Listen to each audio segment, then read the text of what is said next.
Alright, here's the deal. I've never expressed my love of Survivor anywhere publicly on my YouTube channel, on my Discord, on any form of social media. I love Survivor, and yesterday I finished watching the entire show. I'm a little sad. Just to validate my experience, I'm going to make a tier list because I'm bored. Got nothing else to do, really. Sure as hell not going to work on YouTube videos. Who does that? Starting off, we have Survivor Borneo. Also, this tier list is going to be ordered. I'm going to put it in like solid A tier. At least I'm going to try to order it. I'm kind of bad at... I don't actually have it all in my head yet. I don't even have a script. I'm just sort of going through it. But anyway, Borneo A tier. Obviously, pretty much minimal strategy. But the storytelling and the characters, the fact that they had such a great cast for the first season shows how talented and on top of things the Survivor team was. This season is great. It's interesting. It's just a blast from the past. Once you watch all the other seasons, I recommend go back, watch this one, and just see how different it became. Australian Outback, B tier. The thing is about the Australian Outback is that the pre-merge is one of the most fun pre-merges out of any season, which is crazy to say considering this is just season 2. But it's kind of peak. Like, it's up there. The problem with this season is post-merge is one of the worst post-merges out of any season. Like, it's crazy, that dichotomy. It's just one tribe getting picked off. It's predictable. Not much happened. However, the characters here are excellent. Colby, Tina's a great winner. Sorry, I didn't even mention, like, Richard Hatch at all. He's cool, I guess. Tina's a great winner. Colby's there. Like, half the cast returns. The entire Kuchu tribe is cursed for some reason. I think they've all been canceled at one point, except Roger. Love that guy. But it's not great with people like Jeff Varner and Mike Scoopin. It's not good. Survivor Africa is going to go A tier. I'm going to put it above Borneo. Big fan of Survivor Africa. Absolutely love this one. I think the conditions... easily the hardest conditions out of any Survivor season ever. It's brutal. There were lions circling the camp and type shit. That'd be bad. If I was in Africa, I probably would have died. Luckily for us, Big Tom didn't die. If Big Tom died out there, mauled to death by a lion, that would have been a national treasure gone. But Big Tom survived. Bar none, one of the funniest seasons. There's a bunch of great character moments, particularly with Big Tom, Ethan, and especially Lex, who serves as one of the best anti-heroes in the show's history. I personally really didn't like him first time watching, but the more I thought about it, the more he grew on me. There's also great characters like Clarence, Kim.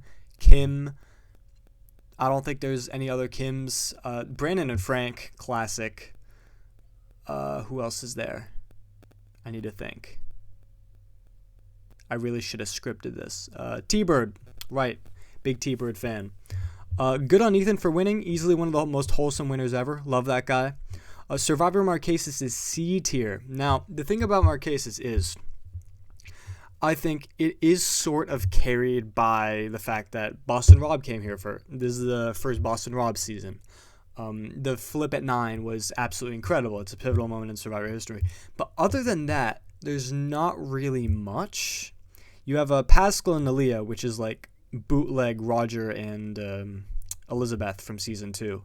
It's not all that interesting. Vesepia, while I think she's a great winner, I think she's criminally under-edited. Criminally. Where was she the entire season? I'm still mad about that. Kathy's great. Sean's great. Rob's great. A bunch of the kooky dudes who were booted off early. Great. They're very funny. Love that one. Survivor Thailand F. I don't know what more needs to be said.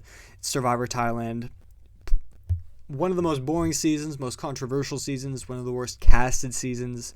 There's not like a single good character here. Brian's interesting. That's all I'm going to give him. He does not get more than interesting. He intrigues me, but that's about it. Okay. Survivor Amazon. I'm putting that top of A tier. I'm actually a huge Survivor Amazon enjoyer. I think if you can get past all the incredibly sexist 2002 comments, that's the low of the season. The rest of the season is great. I'm a huge Rob Cesternino fan. I didn't know he had a podcast. I didn't know any of that before I watched the show. He was the first Survivor that I was like, okay, I need to Google this guy. I need to figure out what he's doing now because I love this guy. And the fact that he's made a career off Survivor is great. the entire cast, especially, I think the boot order for this one is incredible because all the final 7 are memorable, important characters. You got Matt with his whatever shenanigans. He's great. Who's someone else? Oh, Jenna and Heidi. Iconic pair there. Heidi's like jury question. Okay, I know there's a theory that she was trying to get Jenna to say Dina to lock up her vote. I don't care about that. I think the way it's framed on the show is fucking hilarious. I love that. Matt is very funny. Roger is very funny. Butch is very funny. Christy is very funny.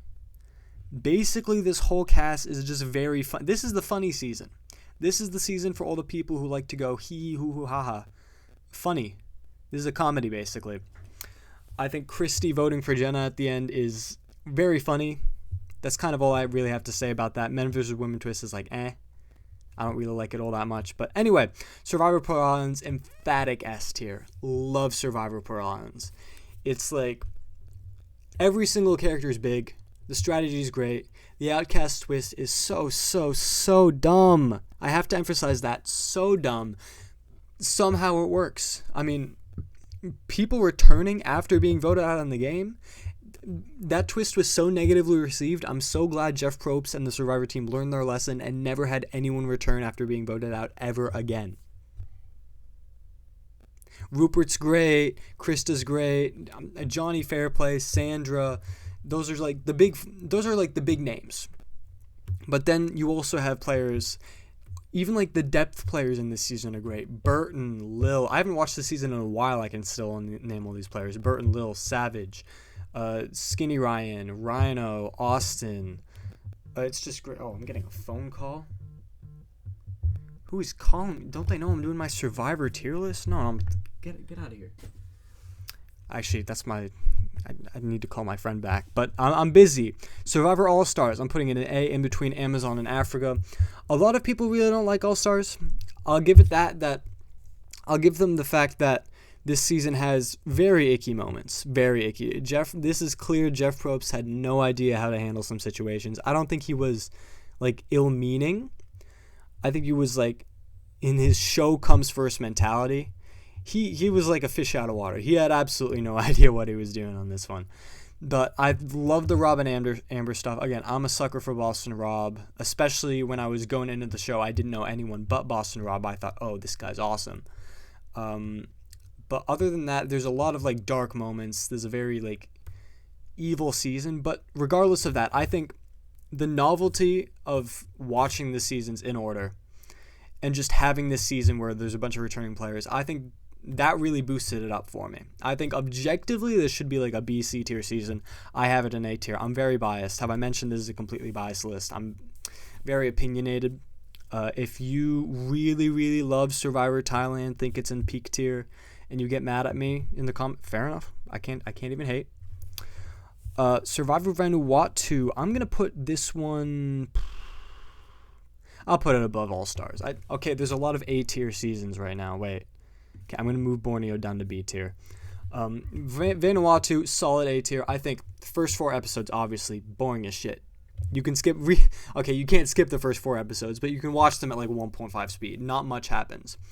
I think every part about this season, it just keeps getting better. It tops itself, and it tops itself, and it tops itself. First 4 episodes, dog shit. Next 4 episodes are okay, and when you get to Chris and 6 women...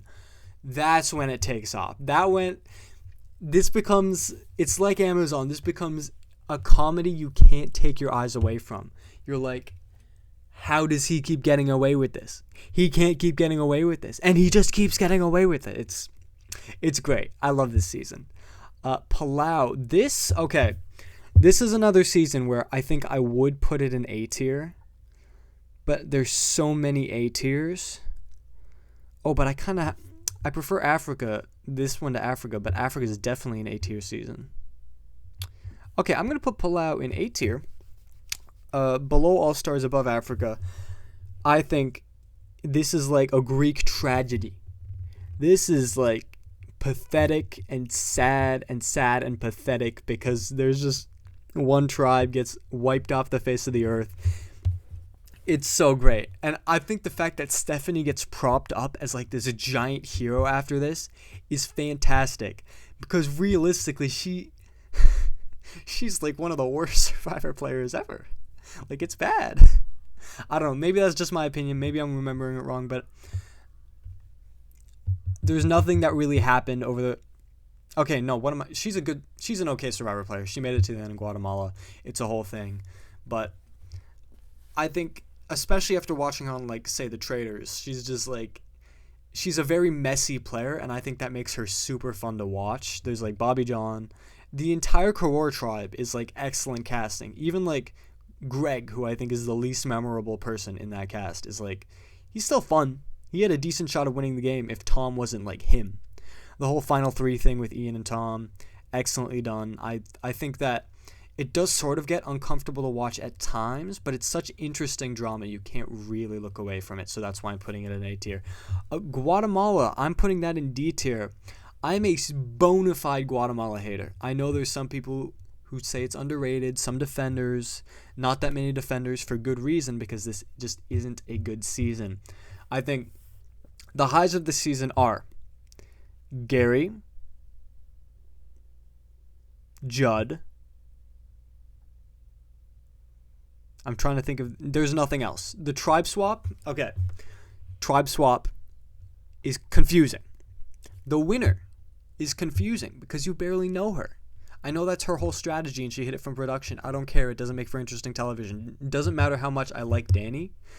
It matters what the show is showing us. And I think the show did a dog water job at showing us this episode, this season. I think the whole Bobby John, Jamie stuff is funny. Jamie in himself. Okay, Jamie's another high. I fuck with Jamie. Stephanie going full villain. That's funny. Lydia being the biggest goat. I know she's not the biggest. She was well liked. But she was just there in the background the whole time, and I found that really, really funny. She was just there. She didn't do shit. She was just there. Anyway, that was fun. Okay. Honestly, I'm going to move Survivor Amazon up to... I don't know if it... The thing is, Panama and Amazon, I like them about the same amount. Big fan of Exile Island. Yeah, I'll put Exile Island bottom of S, but this is going to be like the bottom of S tier. If you're an S tier, that means I like you more than I like Exile Island. Exile Island, I'm a big fan of character-driven storytelling. And in terms of strategy, this is one of the worst seasons. There's virtually no strategy. It peaks at the Suri 3-2-1 vote, which by itself is a great vote and does bring the strategy level up. But other than that, there's not much that happens this season at all in terms of strategy. The fact that Kasaya was a thing is absolutely incredible. I mean, it's hilarious. Because easily one of the most entertaining tribes, like pound by pound, in Survivor history. Absolutely love it. I agree. The final two is underwhelming.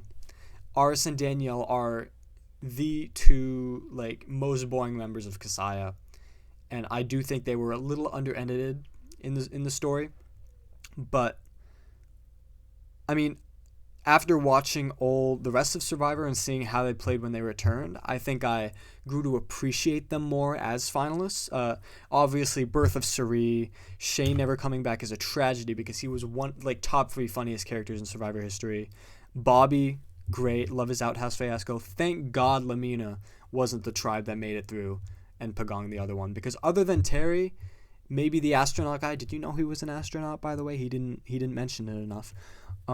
Other than those two, the entire Lamina tribe's kind of like dog. Like, they didn't do shit. Meanwhile, on Kasaya, there's like the outhouse fiasco. Shane worried about his testicles, which is a crazy thing to say out of context.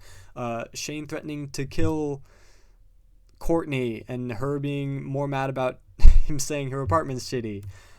Shane on his stump, Shane with his self. Okay, a lot of this is like Shane driven. You get the point. Shane's great. Survivor Cook Islands. I don't know if this deserves S tier. I like it more than Exile Island, but looking at this list, yeah, no, fuck it. Cook Islands is S tier. You're gonna see mostly it's gonna be SAB range, mostly because I think all Survivor seasons are good. That's not true. I think most Survivor seasons are good. Thailand exists, Guatemala exists. There's a couple other seasons that exist that are just not good. Cook Islands gave us so many Survivor legends. There's like 5 that come to mind. Jonathan, Yule, Ozzy, Parvati. There's 4 that come to mind from this season that are like cream of the crop, excellent players. I love all of them to death. The only problem is, other than that, everyone else is like kind of boring, kind of mid. The fact that the twist could have ended so badly. They were one Jonathan Penner flip away, or one Jonathan Penner non-flip away from having the 5 white people at the end and every single other minority like out, which would have been, that would have gotten the show canceled. It would have been over. Everything, maybe there's a chance Ozzy wins his way to the end, but Candace Adam making out until the finale where Adam inevitably wins or Parvati like somehow worms her way there, that would be awful. I24, best underdog story in Survivor history. Love that. Yeah, that's kind of about it. Fiji. I am actually a Fiji like defender. I like a lot of Fiji's characters, mainly Yowman, Earl. Obviously, those are great. I think Michelle, is it her name Michelle? She's like the happy Asian one. And then there's also the mean Asian one. I actually don't remember either. I don't remember a lot of these names that are on this cast. But I think the have versus have not twist is bad, obviously. But I think it all comes out to a satisfying conclusion. The 4 horsemen thing is fun. I'm gonna take a controversial stance here. I'm gonna put it top of B tier. Obviously, it's not A tier because of the so many fundamental flaws in this season. But considering what we got, I think it's very interesting. Which it peaked at the car deal. I was rooting for Yowman, obviously, but I mean, come on, it's Survivor. It happens. It's fun. It's mostly a fun season. Mostly. Some of it's dumb. A lot of it's dumb, but I think it's dumb in a good way. Survivor China, I'm going to put that all the way top of S tier. A lot of people would say, why do you have it above Pearl Islands?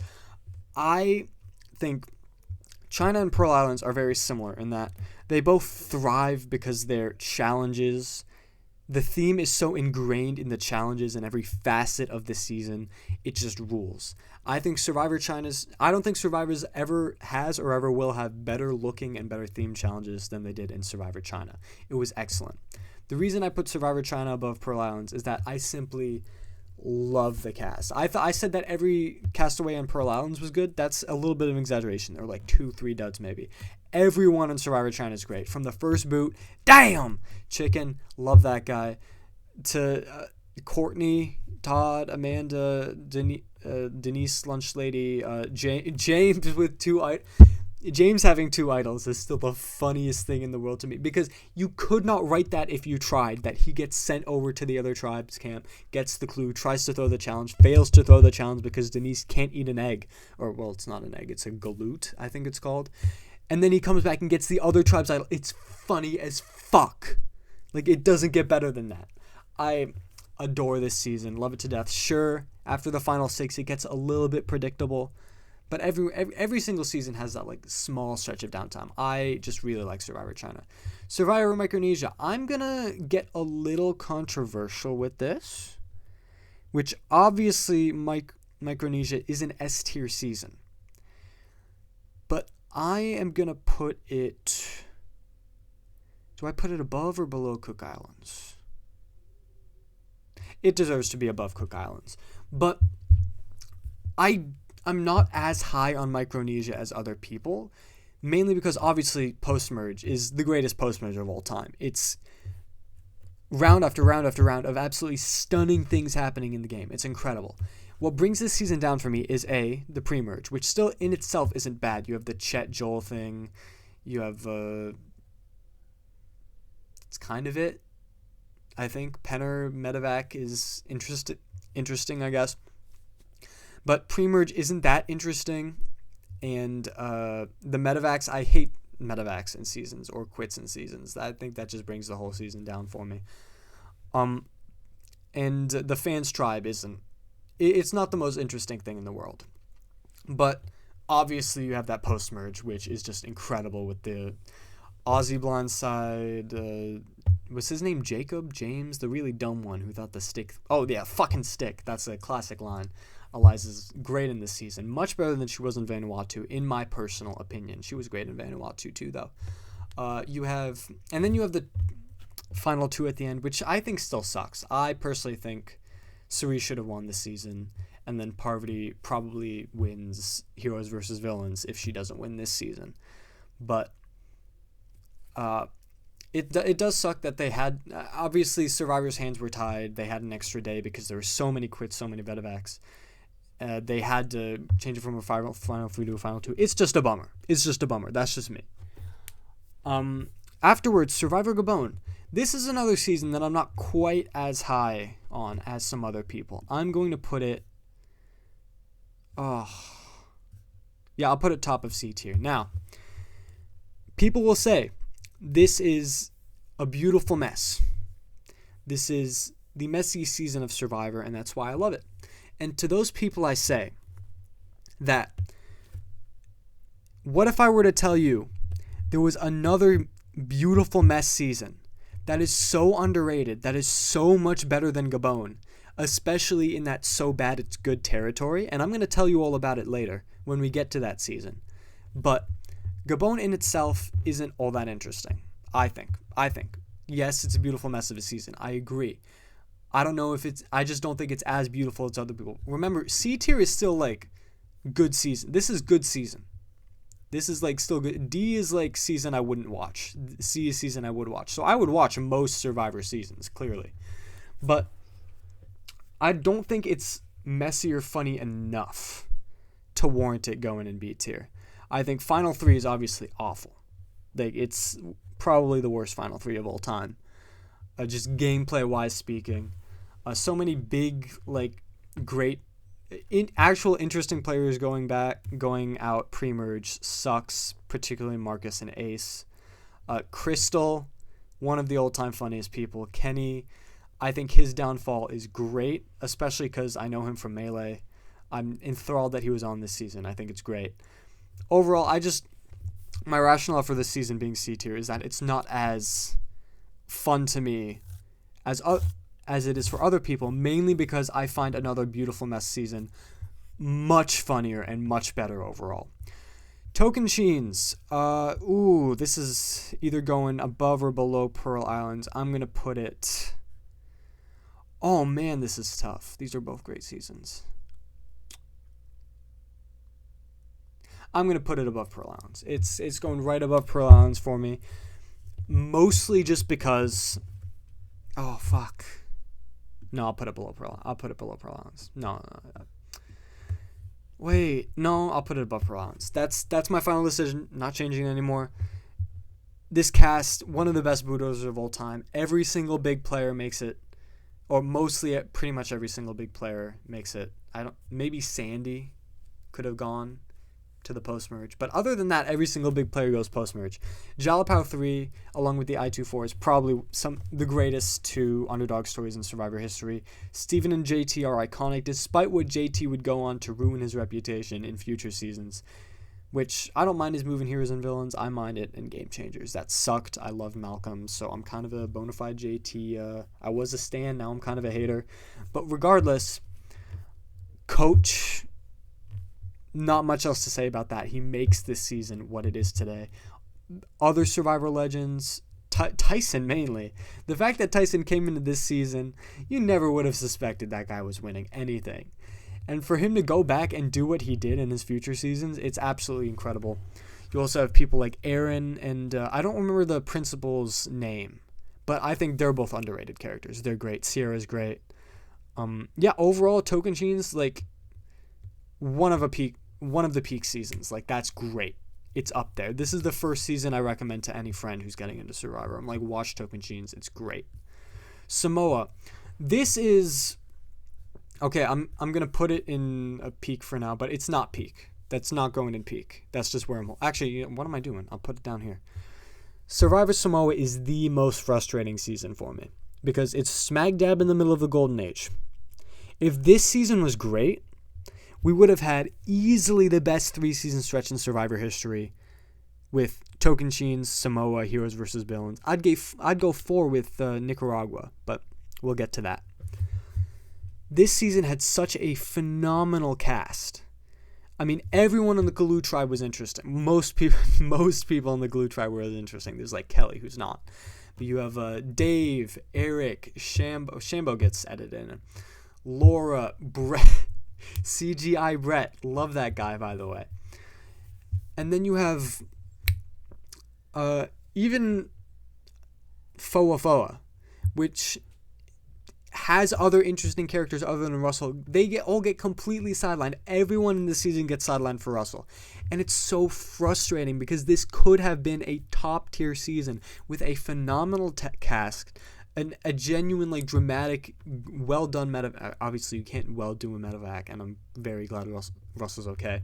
But usually I'm a little underwhelmed at how they're edited. This one is very well edited. And the comeback story of Foa, they could have been the I-24 reimagined. Instead, it's just Russell and his cronies steamrolling a tribe that feels like it wasn't a threat in the first place, just by how like sheer stupid they are. It's so badly edited. No season of Survivor frustrates me more than this one because it was on the verge of greatness. It was right there. Obviously, it's still not a terrible season. I'll put it top of B tier. But it's just so frustrating, man. It's, it could have been so good. Part of me wanted Russell to go early in Heroes vs. Villains, because if he went early that season, he wouldn't have been as over-edited as he was in Samoa. And that would have made Samoa a much better season. But that also would have made Heroes vs. Villains such a worse season. So, speaking of Heroes vs. Villains, Big 3, it's in the Big 3. Absolutely adore Heroes vs. Villains. I think, by all accounts, objectively, there's no such thing as objectively, it's a top 2 season of Survivor. My peak season is going to go up here. That's my favorite season of Survivor. But it's second. It's so good. I know pre-merge, easily best pre-merge of all... Oh, shit, I hit my microphone. Sorry. Best pre-merge of all time. Love it. Every single vote is new. It's fresh. You have absolutely no idea what's going to happen. The gameplay's innovative. Fucking banana etiquette. Probably, by all accounts, the best episode of all time, in my opinion. It's fantastic. Love that. Sandra winning, a lot of people are underwhelmed by that. I really love Sandra. I think Sandra is like the embodiment of playing the game not for TV, but playing the game for herself and seriously trying to win. And she does a great job of that. The Villains tribe, best tribe of Survivor history. It's not close. It's kind of close. Yeah, it's a lot closer than my hyperbole would have you imagine, but it's great. Obviously, Pagonging is a little boring. It's not a little boring. What am I on about? Every single vote post-merge is, yes, it's a predictable boot order, but the way in which it goes is so not boring. It's so fun to watch just because you genuinely never know what might happen next. Even though it ends up being predictable, the twists and turns in storytelling are so excellent. Anyway, Heroes vs. Villains is there. Nicaragua. I'm serious. Let me explain. So, I mentioned that beautiful mess of a season. I think Nicaragua is easily the most underrated season in Survivor history. Easily. This is such a funny, like, pure comedy. Like, how is everyone so dumb? Beautiful mess of a season, and I absolutely adore it. There's so many great characters, moments. They're not even great. It's just like crazy how stupid. I remember Fabio, stupid. He's just dumbest winner of all time, probably. Chase, also in the final 3. At points in the game, I'm like, how is he still in the game? How is he functioning out here? This is crazy. The fact that those two guys are 5 and 4 on the votes is crazy. Sash, who played an excellent pre-merge and then completely bombs because he becomes like this narcissistic, self-obsessed guy. It's so funny to watch. And that's not to mention Marty, who's legendary in my book. He's so funny. Jane, who calls him Farty and thinks it's a big thing. The double quit, which is... It's so messy because there's a double quit. Most of the players are stupid, and the ones that aren't stupid, like Marty and Brenda, are just doing their best to stay afloat. Then you have even the first couple of boots. Then you have like the Medallion of Power, which is like, it's a terrible idea for a twist, but it's fun to watch because it's like, how did they mess up so badly? Then you have also even the first couple of boots. The first boot, Wendy Jo, she's iconic. I love her. I want her to come back for the first boot season. Then there's the like sexist guy who asks Sash if he's gay, which is such like an awful, like he's such a terrible person, and we're so glad to see him go early. And then the fucking Jimmy Johnson, Jimmy T scan. There's so many. Holly dumping. I haven't even mentioned Holly. Holly's great. She dumps Dan's boots like in the ocean. She gets rid of them like day one. And she goes on to be the most likable character of the season. It's a beautiful mess. It's beautiful. I haven't mentioned Nayanka. She's so good. I could rave about this season endlessly. It's so fucking good. What's his name? I don't remember the black guy's name, but he's so fucking funny. Wendy Jo going first, she's like, I'm 43, and he goes, you look so young, and gets no repercussions. This season cracks me up just thinking about it. This is the only season of Survivor I've rewatched, and I plead Survivor fans to go back. I promise you this season is so if you start viewing this as strictly a Gabon-esque season, you will love this season. I promise. It's so good. I think I watched the first 20 seasons in anticipation for Heroes vs. Villains, and I was like, that's so good. I wonder where they go from here. And going from one of the best seasons in like reality TV history to Survivor Nicaragua, bro. It was otherworldly levels of funny to me. I love this season. That's my pitch. That's my pitch. Redemption Island. Oh... Yeah, it's C tier. It's bottom of C tier. It could be D tier. Again, I like Boston Rob. I think it's interesting to watch his domination, but this is similar with like Kim in One World, where he's so dominant it becomes boring. It's obvious who's gonna win. It's just how do we get there? Will anything interesting happen? And nothing interesting does happen. It's kind of unfortunate. But I think there's enough good moments here to keep it out of D tier. Matt just being like the survivor, like Charlie Brown getting kicked all over the place. Sorry about that. Francesca, love that guy. Zapatera being one of the dumbest tribes of all time and also one of the blandest tribes of all time. Big anti-Zapatera guy, not a fan. It's just a good season. South Pacific, I'll put it below Gabon. It's similar.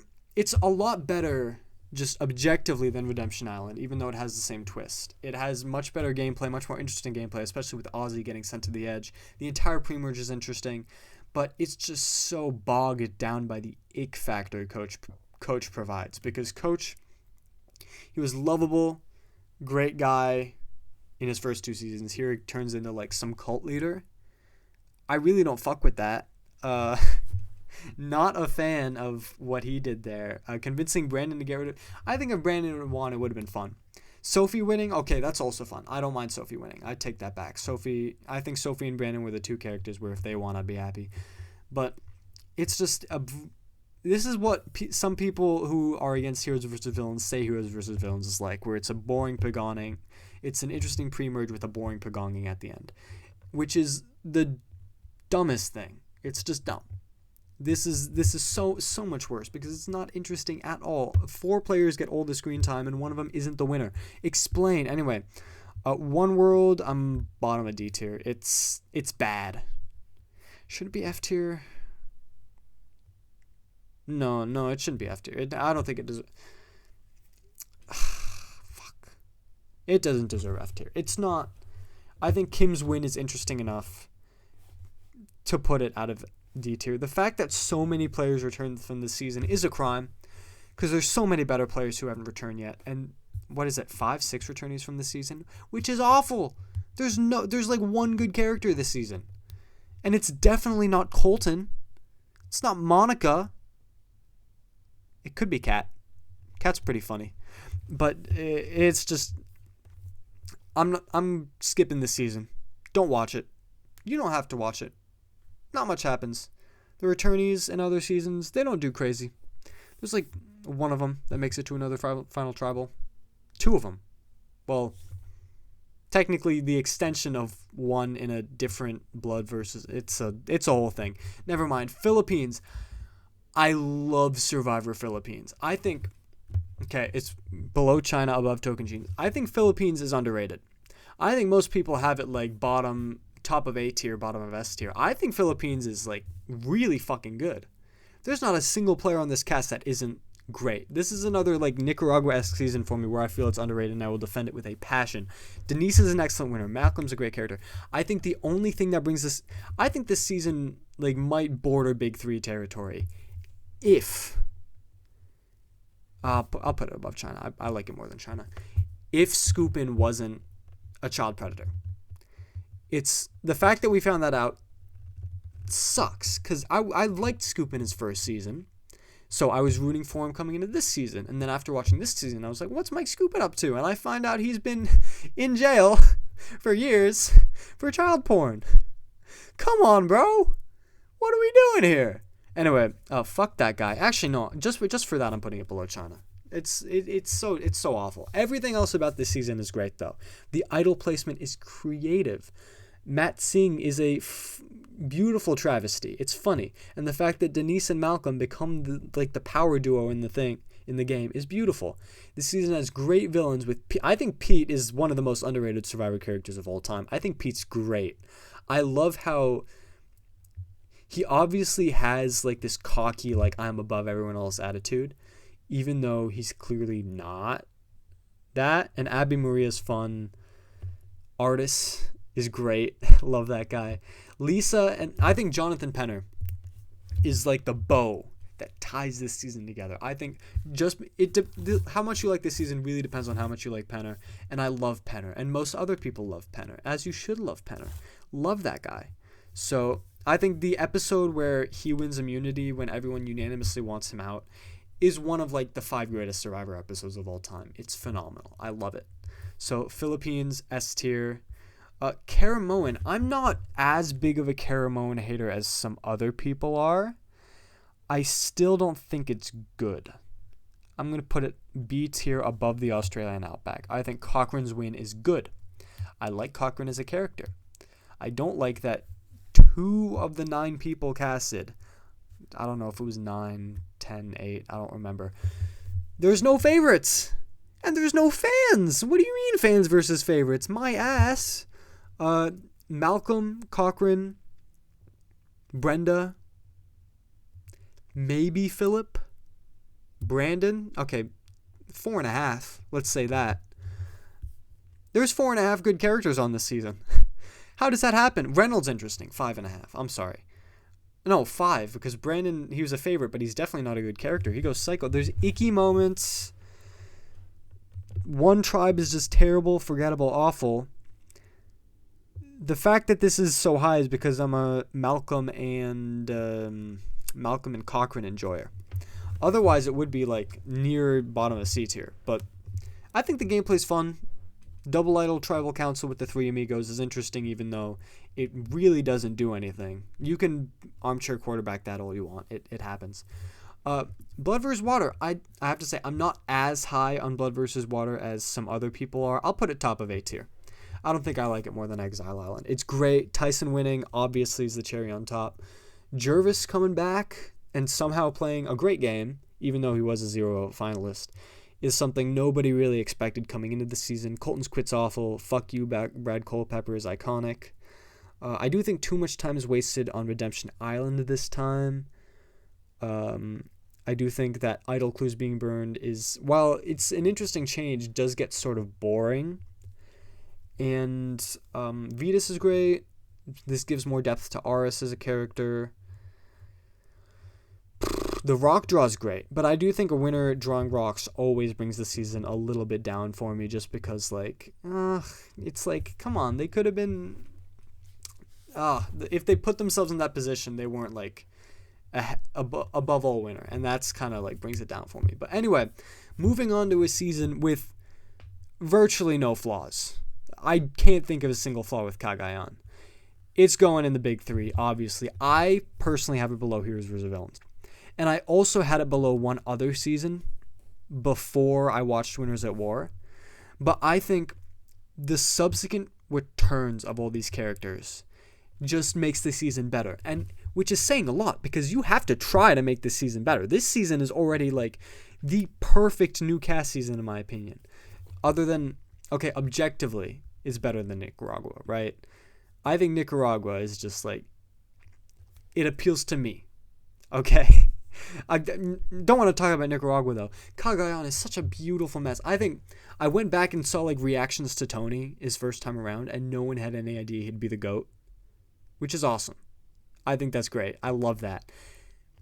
Basically the perfect boot order. Everyone who makes it to the post-merge is an interesting character, and most of the people who make it pre-merge are also extremely interesting characters. The entire Reigns tribe is obviously another beautiful dark comedy of Survivor, which it seems to have a lot of those in its great seasons. I wonder why. Jatia, great. Garrett, great. The baseball owner, great. Chaos Kaz is one of the greatest villains of all time. Tony convincing Wu to take him, that just doesn't happen. It's ridiculous. Spencer, one of the greatest underdog runs of all time. Tony, just being Tony, is incredible. Like, seriously, the fact that guy is the Survivor GOAT is truly, like, universe's gift. I love that. What else is... Oh, obviously, another one of the greatest episodes of all time with the Merge Boot, where somehow Sarah gets voted out. And what Sarah would go on to do makes that even more impressive, because she learned from that. It's awesome. Anyway, enough said about Survivor Cagayan. I love this season. I think it should be pretty obvious to anyone. It's just a good... And this is a universally loved season. I think even Heroes vs. Villains has its haters. No one hates Survivor Cagayan. Who's going to hate Survivor Cagayan? They'd be stupid. Anyway, San Juan del Sur, I'll put that A tier. I think it's above all stars. It's not like a crazy interesting season. It introduces us to a bunch of great characters, namely Jeremy and Natalie. But other than... No, there's more good ones. I'd say... This is one of the seasons I watched with, like, the most interest, especially after Cagayan, like, refueled my love for the show. But it's not crazy interesting, especially because Natalie doesn't have, like, any confessionals before Jeremy gets voted out. The whole twist with Jeremy and, I don't remember the gay guy's name. I remember Dean, I don't remember the other one. But he gets voted out right before Jeremy, and those are, like, the two biggest characters, and then you're like, what now? I do think is his name Josh? Jacqueline's like hubby. Him turning into the villain somehow, even though he pretty much did nothing wrong, is the funniest thing. I think him and Jacqueline being at the center of everything is so funny, especially considering how dysfunctional they are, especially considering they didn't talk to each other for long stretches just because they were pissed at each other. It's great television. Love it. Natalie's win, they somehow make it satisfying, even though she doesn't have any confessionals for the first half. Keith is great. Love Keith. The fact that he comes one challenge away from winning twice, it's ludicrous. I don't know how he keeps getting so far. I think this season's good. I think it's solid, middle of the pack. You can't go wrong with this season. It's good. Val's through Adelaide is funny. Baseball player controversial, does baseball player controversial things, etc., etc. Worlds Apart. Oh, Worlds Apart. Oh, Worlds Apart. I'll put it top of D tier. It's not good. It's like, there's Joe. There's some interesting characters, but they all go out fairly early. Mainly Joaquin, so that's kind of it. There's not that many interesting characters here. Mike's win, he just immunities his way to the end, which isn't interesting. It's not that cool. And there's so many just bad people on this cast. Even the good ones like Shireen aren't that interesting. All the characters on this season are either Joe, Shireen, or annoying, or just a bad person. It's not fun. And for a season like season 30, which should be epic, just having this season, it's such a stinker, man. It's bad. There's Dan. Dan's in this season. What else do I have to say? Will somehow went from one of like the most likable guys to the most hateable over the course of a 5-minute span. I don't know how that happens. Shireen getting her revenge was pretty sweet, but other than that, it's like, eh. Cambodia, this is the final season in the big three. For me, at least. This one was originally above Cagayan because I love strategy. And the strategy in this season was new, it was enthralling, it was intuitive, it was great.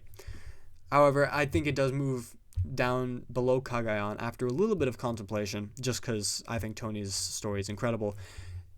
Now, I keep talking about past seasons. I need to talk about Cambodia. Cambodia is so good. Oh my god.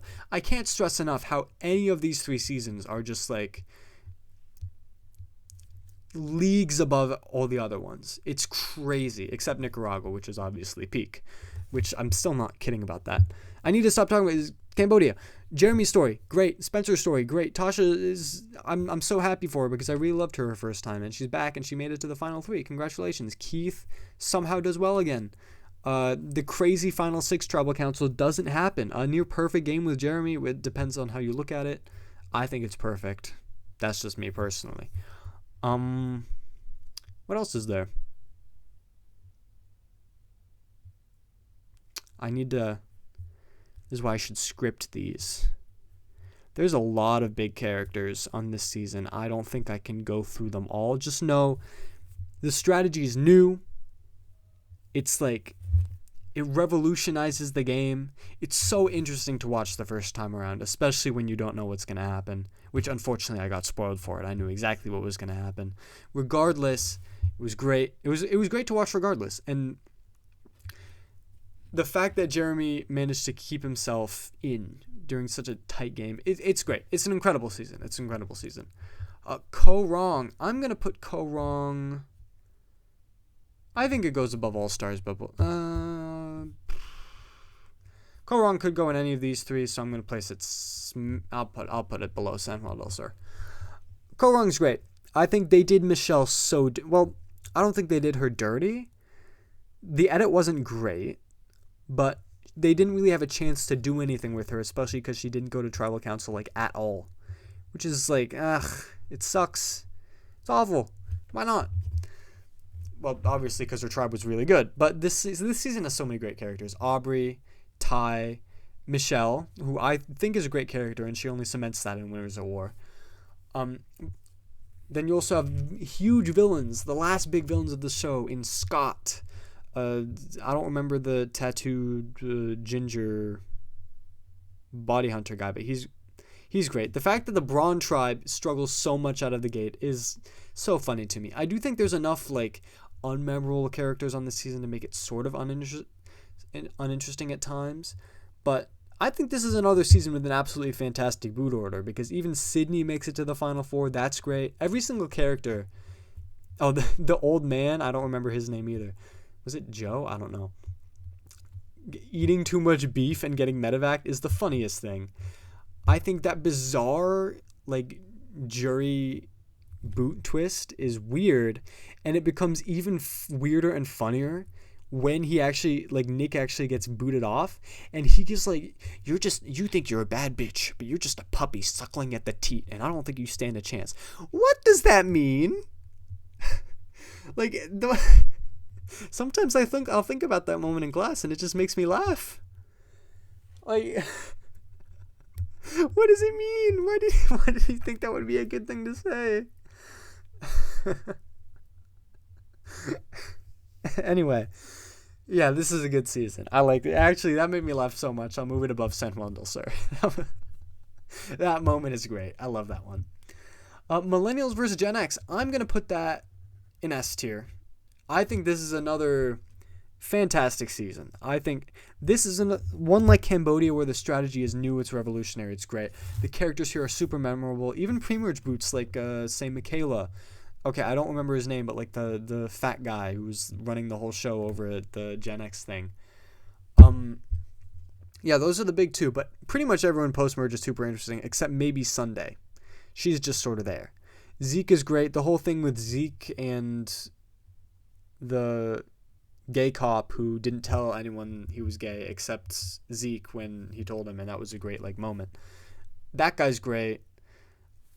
David's fantastic. I love Adam I think Adam is one of the most underrated winners of all time, simply because he gets such an atypical winners at it, whereas most of the winners they're not shown to be very messy. Adam's game was by a thread so many times, and the fact that he came back from that and got all 10 votes at the end is crazy. Hannah's good. Ken's good. That's all I really have to say about both of them. They're just good. They're not great. They're not bad. They're just good. I like them. Definitely not bad. I think Ken himself is very funny. I think his decision to betray David was necessary, but also good for him as a player. Overall strategy is great. Is there anyone else I forgot to? I feel like I'm forgetting. Jay somehow turned from bastard blindsiding Michaela to lovable underdog. Don't know how that happened, but it's cool. I like this season a lot. Good stuff. Game changers. Oh man, game changers. Oh, I'll put it C tier. Do I like it more than? No, I don't.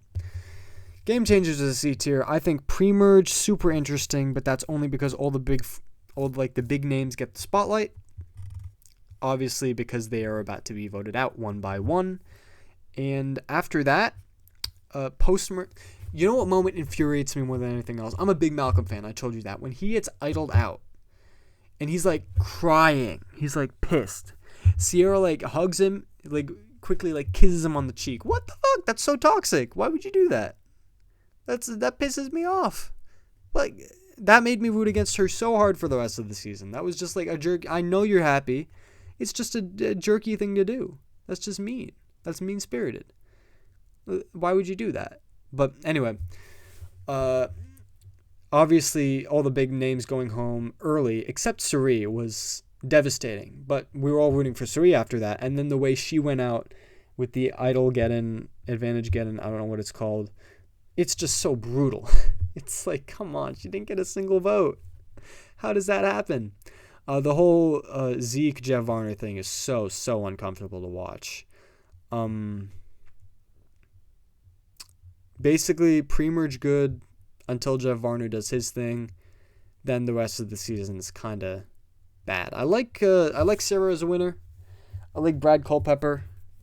He's somehow one of the more interesting parts of this season.